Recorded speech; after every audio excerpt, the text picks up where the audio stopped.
Hi guys, thank you so much for tuning in. If you're not new here, welcome back. And if you are new, make sure you hit that subscribe button so you do not miss any of my informational videos or my workout videos that I post multiple times a week. Today, I'm going to be giving you the tea on how to grow that flat booty, and it's going to be naturally, organically. I'm going to be going over the whole shebang. And by the end of this video, you're going to be like, dang, I wish she was my online personal trainer.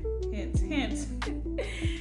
And also, at the end of the video, I'm going to be discussing what I use personally to maximize my booty growth. So stay tuned to the end of the video because you definitely don't want to miss that. But without further ado, let's go ahead and get right into it.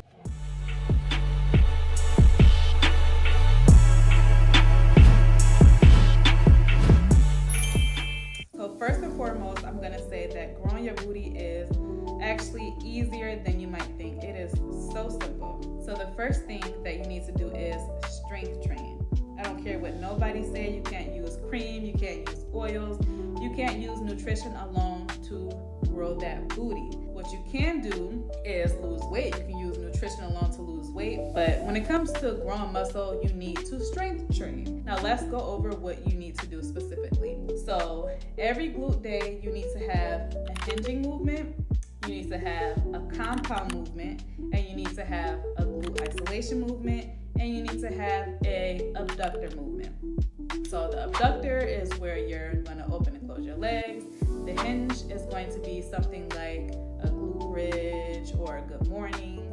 A compound movement is going to be something like an RDL or a squat. And then your glute isolation is going to be something like donkey kicks or cable leg raises. Okay, so you need to pick one exercise from each of those movements to have included in your strength training session. We're gonna keep it as simple as possible. We're not gonna listen to the TikTokers that say we need to be extra and have our toes crossed, we need to be having our eyes closed, we need to have our eyes crossed when we're doing a workout. We're not gonna listen to any of that. We're gonna keep it as simple as possible because the simpler you keep it, that is what's gonna give you the booty growth. Because I know that you're looking at those people and it's like, it's so overwhelming because I need to be so perfect when I'm performing these exercises, but that's not true. We're gonna keep it as simple as possible. And when it comes to training, we have to progressively overload. And what that means is every week we're gonna either go up in weight or we're going to add another rep, add another set. But basically what we're gonna be doing is we're gonna be upping the intensity. We need to challenge our muscles to actually grow. Me personally, I train 2 times a week, but I be going in. I go in my workouts. I'm only doing 4 different workouts and I really push myself because your glutes is the biggest muscle in your body, so they need some extra love. So don't be scared to make those funny faces. Don't be scared to grunt. Don't be scared to go all in.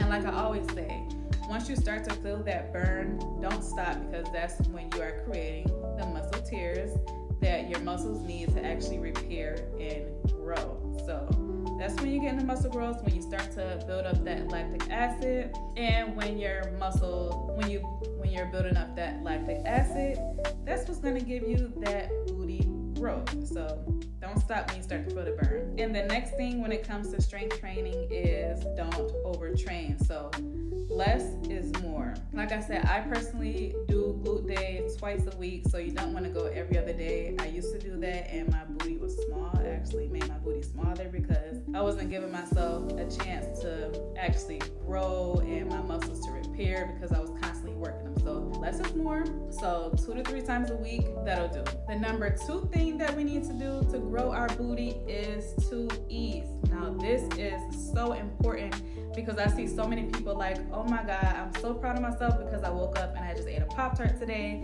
and that's all I had. Like that's gonna make you lose weight and that's gonna make you lose the muscle that you do have. So you need to eat. And when I say eat, you need to prioritize proteins, your healthy fats, and your carbs, okay?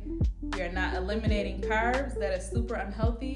And we're not eliminating fats because our body needs those things. Our bodies use carbohydrates, that is our main energy source, and fats. We need all of those macronutrients for our muscles to grow. So we're gonna make sure we're having proteins, which we are prioritizing, our healthy carbs, and our fats. So for proteins, a good protein source is chicken, turkey, salmon, steak, and if you're vegan, you can go for lentils. There's a lot of different options that you could Google, and that'll give you the whole breakdown on the macronutrients that you need as far as your proteins. And for your fats, you're gonna use olive oil, peanut butter, salmon. Those are a few examples of your fats. And for your carbohydrates, you're gonna stay away from simple carbs. And simple carbs are gonna be things like pastries, cookies, candy. You're gonna focus on getting in complex carbs, which is gonna be things like apples, bananas, potatoes, things of that nature. So that's why I say you don't have to avoid carbs. You're going to avoid the wrong carbs, which are simple carbs, which do not give any nutritional benefits to your body. So to start out, like I said, you're keeping it simple. You don't have to track your macros. I personally only track my macros when I hit a plateau and I'm not seeing any more muscle growth and I'm really just staying at the same weight or I look the same. That's when I start to track my macros, because that's really gonna dim down and really focus on what I'm missing in my makeup of my nutrients. So to start off, you're just gonna make sure you are prioritizing your proteins, like I said. So that's gonna be the most that's on your plate, and you're gonna have your healthy fats and your healthy carbs. So, and also make sure you're getting in fruits and vegetables because you need your fiber. Okay, so, and that's all when it comes to eating. But like I said, I'm gonna keep emphasizing protein because you really need to have your protein. And speaking of protein, I don't know how I missed eggs, but sis, get in your eggs. If you're not sure if you hit your macros for the day or if you got enough protein in for the day, go ahead and eat you some eggs, egg whites. Those are my go-to. But you're gonna make sure you're getting in at least 40 to 50 grams of protein in each meal. I know some people say get 1 gram of protein per pound of body fat, but I say that's overkill. I usually do 0.7 to 0.8. And of course, that depends on your body fat, because the more body fat you have, you don't need as much protein because you're actually gonna make yourself gain weight. But like I said, just keep it simple. You don't need to track anything in the beginning. Just make sure you're getting in enough protein, and 40 to 50 grams of protein per meal will do just perfect. So the number 3 thing is going to be so important. It's going to be more important than people might think it is, and that is stretch. So you want to stretch after every single exercise that you do. Not literally every exercise, but every leg day, after every leg day, you want to stretch. Anytime you work out, you want to stretch afterwards, because what that's going to do is that's going to improve your flexibility, and that's going to increase your ability to go down into your workout, like your squats. You're going to be able to go down more to get a good muscle stretch. And when you stretch your muscles, like when you go deep into your squat, that's what's going to give you those results. So you definitely want to make sure you're stretching. You don't want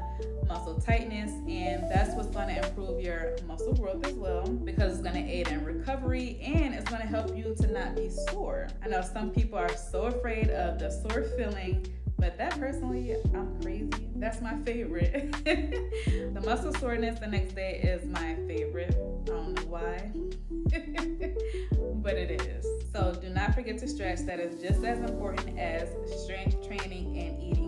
All of these things I'm going to be talking about is super important. Like, it's not one thing that's more important than the other one. They are all super important. The next one is going to be a game changer, okay? So it might be shocking, but the number 4 thing that you need to do is sleep. You want to make sure you're sleeping at least 7 to 9 hours per night. And I know some people say, how can I sleep that long? There's not enough time in the day to get things done. I need you to move some things around. I want you to make sure you're prioritizing sleep, okay? And what sleep is going to do is that's going to really give your body a time. That's when all the healing happens, is when you're asleep. So you're going to make sure you are sleeping.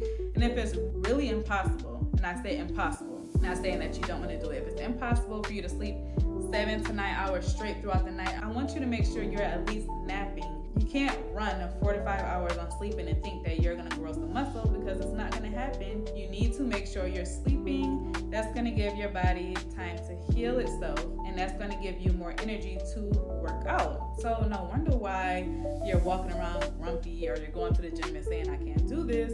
That's because you didn't sleep enough and you didn't have time to actually heal your body from the inside out, literally. So you need to make sure you are getting enough rest. It's so vital, and I'm not going to keep saying it because some people really think that you can run off of 4 to 5 hours of sleep per night. Trust me, I tried it and it didn't work. So put those kids to bed early, they'll survive.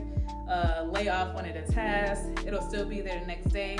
Do whatever you need to do, make those adjustments, and prioritize your sleep so that you'll have enough time, or so that you'll be able to go to the gym and put in as much work as you need to put in, and you're not throwing back 5-6 Red Bulls a day, because that is super unhealthy, but that's for another video. But prioritize that sleep, do what you need to do, make those adjustments, have a diary, write down the things that you need to get done, things that you want to prioritize, and things that can be on the back burner, and get you some rest because you really need it. And speaking of that, I have created a 5-minute mindset shift ebook that you need to heal your mind. And the thing about it is, this is free, so it's no excuses.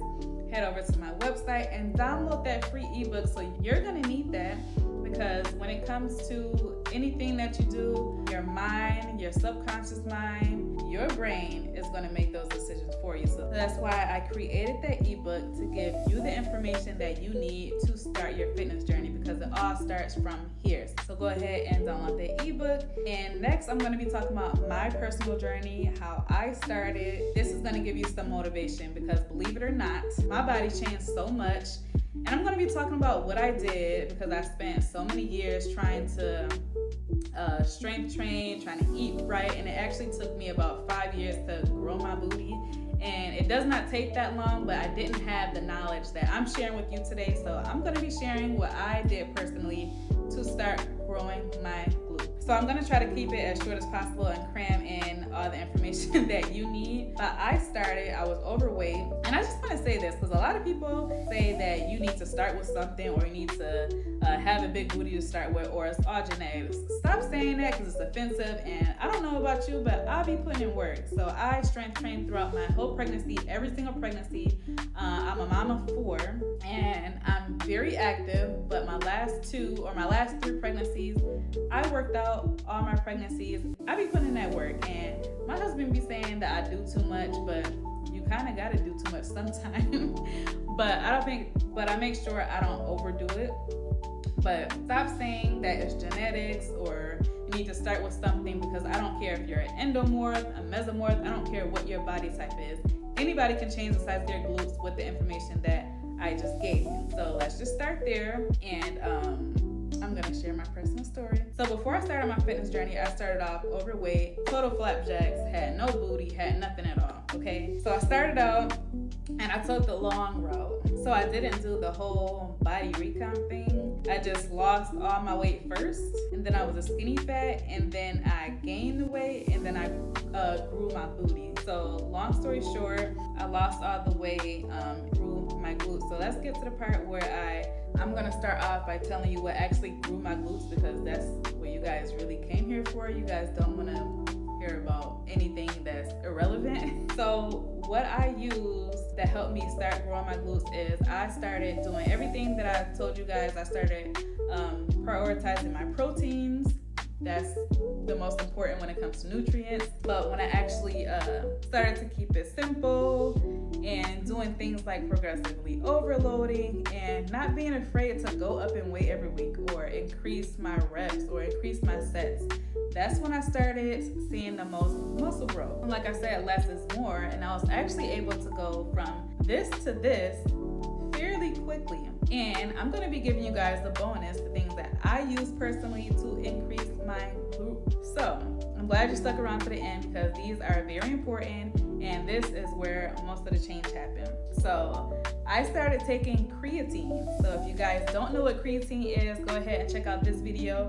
I break down what creatine is in the simplest form. I don't get all scientific. I talk about what creatine is and what the benefits are and how it's safe for women. So go ahead and check that video out. I started using creatine, and I used 5 grams per day. I mixed it in my water, chugged it down, and in about 4 weeks, I saw the benefits. I'm like, dang, look at my booty.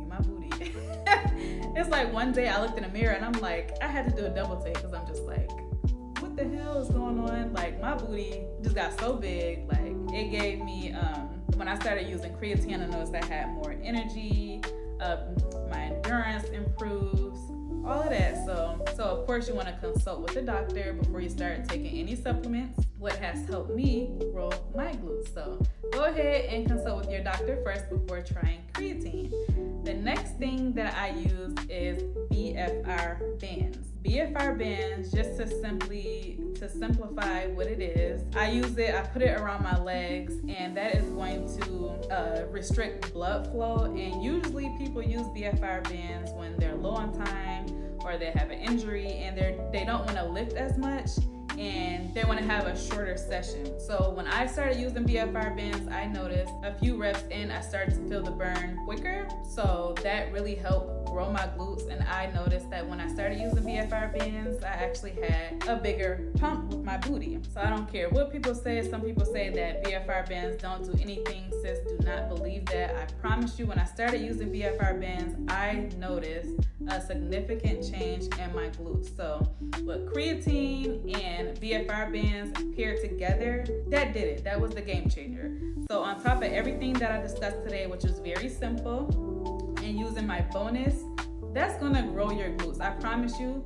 Come back here to the comment section after 4 weeks of you implementing everything that I talked about today and tell me how many inches your booty grew. So make sure you're implementing everything that I told you about in this video to grow your glutes. And I do want to add, this is another bonus. It's not about glutes, but when you are focusing on your glutes and you're trying to make your glutes bigger or wider, you also want to focus on working out the other parts of your body, like your back. You also want to focus on other areas of your body, not just your glutes. So you want to work out your obliques, your abs, your back. And what that's going to do is that's going to give you that hourglass shape, and that's going to give you the illusion of having wider hips. So if you have hip dips, when you work out your gluteus minimus and your medius, when you work out your back, that's going to give you that nice V shape. Okay, so do not miss working out your back, because I did notice a significant difference. I did notice significant improvement when I start working on other areas of my body rather than just trying to grow my glutes. I started strength training my whole body. You don't want to have strong legs or strong glutes and the other parts of your body don't look that good, because it's not going to work. You need to tone your whole body, and that's easier than you think as well, but I'm going to save that for another video. So if you guys want to start putting in that work, go ahead and check out my glute video for beginners. And if you're not a beginner, do not be afraid to add some weights or resistance bands to that workout. But that workout is definitely a great workout to go ahead and try out. So go ahead and watch that video and pair everything that I talked to you about today. Thank you again for tuning in. If you found this video helpful, don't forget to like, comment, and subscribe. And don't forget to come back and tell me how much your booty grew after you implemented all of these things that we talked about. Comment down below and tell me how much that booty grew, because I really want to know. So thank you again for watching, and I'll catch you in the next video. Bye.